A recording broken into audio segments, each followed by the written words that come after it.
Hello friends, welcome to our channel Mounam Pesuthe. ஆமாங்க, இன்றைக்கி நம்ம புளிச்சக்கீரை பற்றி தாங்க பார்க்க போகிறோம். நம்ம பல வகையான கீரை சாப்பிட்ருப்போங்க. ஆனால் இது என்னடா புளிச்சக்கீரைன்னு பற்றி பார்க்குறீங்களாங்க? இந்த திருச்சி, அரியலூர், மதுரை இப்படி இந்த சைடு உள்ளவங்களுக்கு அதலக்காய் பற்றி எப்படி தெரியாது, அதுபோல் தூத்துக்குடி, திருநெல்வேலி, கோயில்பட்டி இங்கே உள்ளவங்களுக்கு புளிச்சக்கீரையை பற்றி தெரியாதுங்க.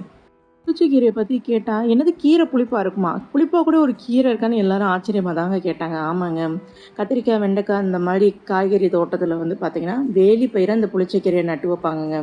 இந்த விதையை யூஸ் பண்ணி தாங்க புளிச்சக்கீரையை பயிர் பண்ணுவாங்க.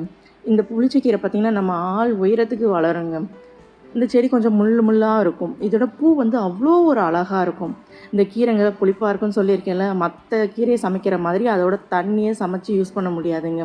தண்ணியை வந்து வடிகட்டிடணும். சூடான சாதத்தில் நல்லெண்ணெய் ஊற்றி பிசைஞ்சு சாப்பிட்டா அவ்வளோ ஒரு டேஸ்ட்டாக இருக்குங்க. சொல்ல வார்த்தை இல்லை, செம்மையாக இருக்குங்க. இந்த கீரையில் அயன் ஸ்ட்ரென்த் இருக்குது, விட்டமின் ஏ, சி, கால்சியம். அடுத்து கண்ணுக்கு கூட நல்லதுங்க, பசியை தூண்டுங்க. ஆமாங்க, சின்ன குழந்தைங்களுக்குலாம் சமைச்சு கொடுத்தா ரொம்பவே நல்லா விரும்பி சாப்பிடுவாங்க. இந்த வீடியோ பிடிச்சிருந்தால் மறக்காமல் லைக் பண்ணுங்கள், ஷேர் பண்ணுங்கள், சப்ஸ்கிரைப் பண்ணுங்கள். தேங்க்ஸ் ஃபார் வாட்சிங்.